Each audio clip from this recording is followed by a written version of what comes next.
ये स्वर्गलोक में इनका सम्मान किया गया और घोषणा की गई कि दक्ष प्रजापति बने हैं। प्रजापति की उपाधि या तो ब्रह्मा जी के पास थी, अब दक्ष को मिली। तो जब दक्ष को प्रजापति की उपाधि मिली तो सब उठकर खड़े हो गए। एक ब्रह्मा जी खड़े नहीं हुए और एक जो है शिव जी, सभा में इंद्र, अग्निदेव, वरुण देव, पवन देव सब बैठे थे। शिव जी खड़े नहीं हुए उनके सम्मान में, क्योंकि शिव जी मस्त मलंग राम जी की धुन में ध्यान में थे। उन्हें पता ही नहीं चला कब कौन प्रजापति बना, कब कौन कुलपति बना। अब जब शिव जी खड़े नहीं हुए तो दक्ष के मन में मनोमालिन्य आ गया। दक्ष के मनोमालिन्य की कथा है। दक्ष ने कहा कि मेरे सम्मान में ये मेरा जमाई है। अरे ब्रह्मा जी तो दादा हैं, ये तो प्रजापति, ये तो जो है आज जो सबसे बड़े हैं ब्रह्मा जी, ये नहीं खड़े हुए तो कोई बात नहीं, लेकिन ये दक्ष प्रजापति कहता है कि शिव जो है ये तो मेरा जमाई है, ये क्यों नहीं खड़ा हुआ। जमाई और पुत्र में ज्यादा अंतर नहीं होता। मेरा अपमान किया है, ऐसा यज्ञ रचाऊंगा, सबको बुलाऊंगा, लेकिन शिव को नहीं बुलाऊंगा। और तभी दक्ष प्रजापति ने एक यज्ञ की रचना की और अपने यहाँ बड़ा विशाल यज्ञ किया, सबको बुलाया, लेकिन शिव जी को नहीं बुलाया। इंद्र का जो है, इंद्र अपने ऐरावत पर बैठकर जा रहे हैं, सब अपने अपने सिंहासन पर बैठकर, अपने अपने रथों के सिंहासनों पर बैठकर जा रहे हैं। कहाँ? दक्ष प्रजापति के यज्ञ में ब्रह्मा गए, विष्णु गए, वरुण देव, अग्निदेव, इंद्रदेव सब गए, एक शंकर को छोड़कर सब गए। अब ये बात देवर्षि नारद जी ने देखी। देवर्षि नारद जी ने कहा ये क्या हुआ अचंभा, शिव जी नहीं जा रहे। दौड़ कर गए देवर्षि नारद जी, नारायण नारायण, एक बार फिर आ गए शिव जी के यहाँ और कहने लगे देवी आपको कुछ पता है क्या, ये सारे रथ कहाँ जा रहे हैं उड़ते, ये सारे विमान कहाँ जा रहे हैं? बोले कहाँ जा रहे हैं? आपके मायके जा रहे हैं। आपके पिताजी ने बहुत बड़ा यज्ञ रचाया है, आप नहीं जाओगी। अब किसी बेटी को पता चले मेरे पिता के घर मायके में यज्ञ है और मुझे नहीं बुलाया तो कैसी मन में हलचल उठेगी। जरूर जाऊंगी, पर मेरे पति अभी समाधि में है, इनकी समाधि टूटे तो मैं भी आज्ञा लेकर जाऊं। और इतना कह करके देवर्षि नारद जी नारायण नारायण करते हुए चले गए। और इधर जब शिव जी की समाधि टूटी तो माता हाथ जोड़े खड़ी थी। सती जो दक्ष की पुत्री हैं, इन्होंने हाथ जोड़कर शिव जी से कहा प्रभु मुझे भी जाना है। कहाँ जाना है? अपने पिता के घर, मेरे मायके में, मेरे पीहर में, मेरे घर में बहुत बड़ा यज्ञ है, उस यज्ञ में जाना है। मेरी सारी बहनें आएंगी, मेरे सारे जीजा जी लोग आएंगे, सब घर में सब मिलेंगे, सब मैं भी जाऊंगा। शिव जी ने कहा कोई चिट्ठी पत्री आई है, कोई पीले चावल, कोई हल्दी, कोई चिट्ठी, कोई पत्र, कोई बुलावा, कोई निमंत्रण? बोले वो तो नहीं आया।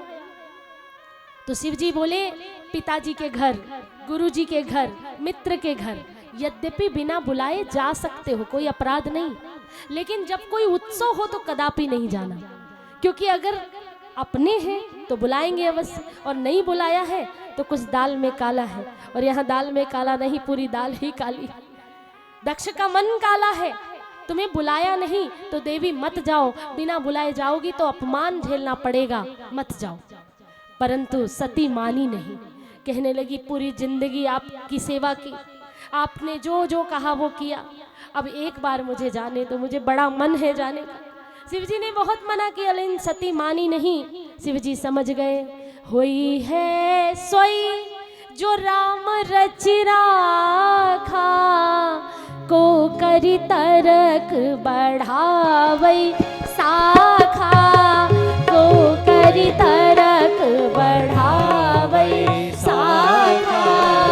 होई है सोई जो राम रच राखा, होई है सोई जो राम रच राखा, को करी तरक बढ़ावई साखा, को करी तरक बढ़ावई साखा।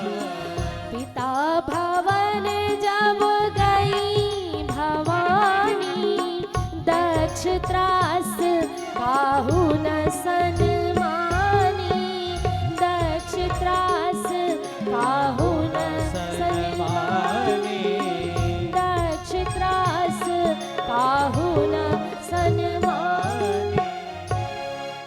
ने मना किया लेकिन फिर भी गई। शिव जी ने कहा नहीं मानोगी, तो कहा एक बार जाने दीजिए। शिव जी ने नंदी बाबा को, नंदीश्वर को आदेश दिया, हे नंदी जाओ माता को सुरक्षित छोड़ कर आओ। आज शिव जी ने अपने हाथों से सती का श्रृंगार किया, हाथों में मेहंदी लगाई, पैरों में महावर बिछुए पहनाए, पाजेब पहनाए, गले में मंगलसूत्र, मांग में सिंदूर, माथे पर बिंदी, कानों में कुंडल, अपने हाथों से शिव जी ने श्रृंगार किया। अपने हाथों से वनवास काल में राम जी ने सीता मैया का श्रृंगार किया था, तो कौन हरण करके ले गया? रावण हर के ले गया। आज अपने हाथों से शिव जी ने श्रृंगार किया है सती का, तो कहाँ जाना है? काल हर के ले जाएगा। इसलिए पति जब भी अपनी पत्नी का पूरा श्रृंगार कहते नहीं करना चाहिए। पति को अपने पत्नी का पूरा श्रृंगार कभी नहीं करना चाहिए, पत्नी को स्वयं ही करना चाहिए। बहुत लोग मारे प्रेम के अब आजकल तो मैनीक्योर पेडिक्योर भी करा लेते हैं अपने अपने पतियों से। किसी ने मुझे दिखाया था इसलिए बता दिया। तो कहने का अर्थ ये है कि पति की सेवा पत्नी करेगी तो घर में लक्ष्मी आएगी। अब नारायण क्या लक्ष्मी जी को कम प्रेम करते हैं? लोग आज क्या कहते हैं, अरे हम भी तो बराबर कमाती हैं तो हम ही सेवा क्यों करती रहे, हम भी कभी कभी पैर दबवा लें तो क्या फर्क पड़ता है। लक्ष्मी जी ही नारायण के चरणों में क्यों बैठी, नारायण के चरणों को धीरे धीरे क्यों दबा रही है। मैंने ये बोला है तो इसलिए आज बार बार नहीं दोहराऊंगी, पर सूक्ष्म में बता दूं कि जो पत्नी अपने पति की सेवा करती है उसके बटुए भी भरे रहते हैं और उसके लॉकर भी भरे रहते हैं। अर्थात लक्ष्मी की प्राप्ति होती है सेवा करने से, और संतुष्टि की प्राप्ति होती है। सिर्फ लालच में सेवा मत करना, लक्ष्मी तो मिलेगी मिलेगी, आपका घर धन समृद्धि और सफलता से भरा रहेगा। इसलिए पति की सेवा पत्नी को करने का विधान, क्योंकि नारायण के चरणों में लक्ष्मी है। लोग लक्ष्मी के पीछे भागते हैं, लेकिन अगर लक्ष्मी को पाना है तो नारायण के चरण पकड़ लो, लक्ष्मी अपने आप आपके घर में आ जाएगी। जिस घर में स्त्री का मान होता है, सम्मान होता है, उस घर में लक्ष्मी का निवास होता है। यत्र नार्यस्तु पूज्यन्ते रमन्ते तत्र देवता, पूजा करने की देवी है। लेकिन ये जगह जगह आया कि पूरा श्रृंगार अंतिम समय में करता है।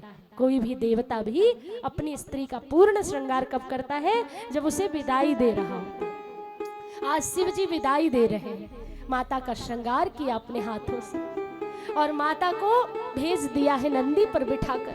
नंदी पर बैठ करके माता सती पहुंची अपने पिता के घर। पिता ने पहले कह दिया था अगर सती और शिव में से कोई भी आ गया तो कोई उन्हें सम्मानित नहीं करेगा, आसन पर नहीं बिठाएगा, कोई बात नहीं करेगा, नहीं तो उसे सूली पर चढ़ा दिया जाएगा। दक्ष के डर के कारण, भय के कारण सती से किसी ने बात तक नहीं की।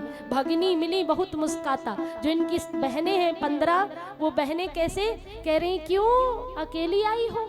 बेटी ब्याह के बाद अगर अपने पति के घर से ससुराल से अकेली मायके वापस आए ना तो अच्छा नहीं माना जाता। पहली बार तो जमाई जी को आना ही चाहिए, या फिर कोई लेने जाए। ना तो कोई लेने गया ना कोई भेजने आया, नंदी के साथ आ गई तो सब बहनें कहती हैं क्यों जीजा जी नहीं आए। ये बताओ कुछ हेयर स्टाइल वगैरह चेंज की या अभी भी जटाएं बांधते हैं? क्रीम पाउडर कुछ खरीदा जीजा जी ने या अभी भी शमशान की भस्मी रमाते हैं? हमारे जीजा जी हैं कैसे? आपके लिए कोई घर बार भवन गहने कुछ बनाए या अभी भी पहाड़ों में बैठे हैं? हमारे आपके भोलेनाथ ने कुछ वस्त्र आभूषण अपने लिए बनवाए या अभी भी नंग धड़ंग पीकर भंग भस्मी रमा करके मस्त मलंग बाघंबर लपेटे घूमते हैं? अच्छा, इसीलिए नहीं आए होंगे, अच्छे कपड़े नहीं होंगे उनके पास। कुछ गाड़ी वाड़ी खरीदी? कैसे आई हो तुम? कौन सी गाड़ी से आई? तो जो बहनें हैं ना वो मजाक उड़ा रही।